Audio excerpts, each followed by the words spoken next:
Hey guys, Chicky to Maine, aka Debu.com with a video surf forecast update.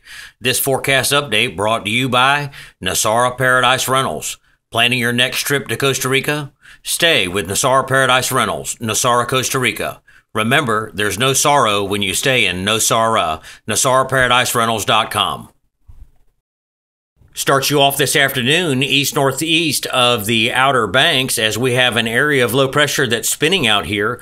Most of the strongest winds are on the east side of the low out of the south-southwest, but this morning behind the front and on the back side of this low, winds were a little stronger than initially forecast with north-northwest winds 20 to 25 knots, and it's possible we could see a bump coming into northeast Florida and even more likely into central Florida coming up. Because of those winds, the buoys have responded. If we look at the current sea state analysis, we see that seas have built 9 to 12 feet east-southeast of the Outer Banks in association with the low pressure, only 3 foot along the southeast U.S. coast currently.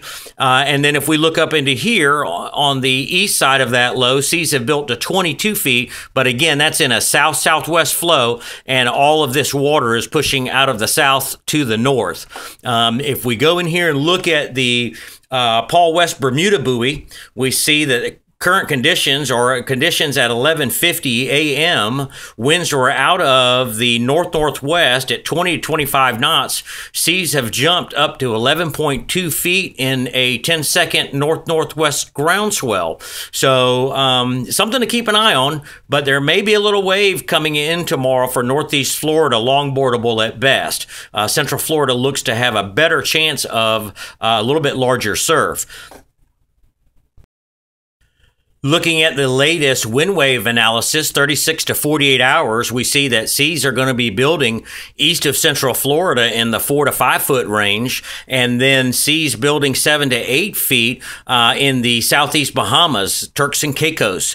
So possible little bump, anybody that's over in the Bahamas, possible little bump right there. And we could see a little increasing surf back here towards Puerto Rico as some leftover of that surface trough still remains in here.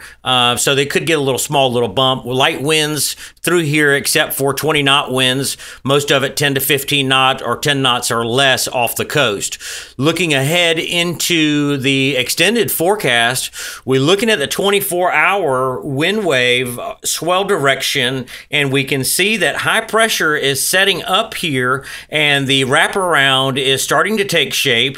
There's a little bit of wraparound here in 10-second northeast groundswell that will be heading towards Puerto Rico and then wraps back around out of the east through here. As we jump to 48 hours, you can see that this is still progressing towards the west, towards Puerto Rico. We still have this wraparound coming in from the high pressure that's going to remain stationary, and then come the end of the week, we see that we now have 10-second groundswell in here affecting the east coast and through the Bahamas. Now, the exact size is not known at the moment. It depends on how high this high pressure can get, but you can clearly see the defined wraparound now. So if this high can sit here for a couple of more days, it's possible we could see a nice little longboard groundswell come in by the end of the week. Starting you off with this afternoon's Gfs Model Forecast, and as you can see, starting you off on Friday, we have high pressure sitting over Bermuda and high pressure in the North Atlantic.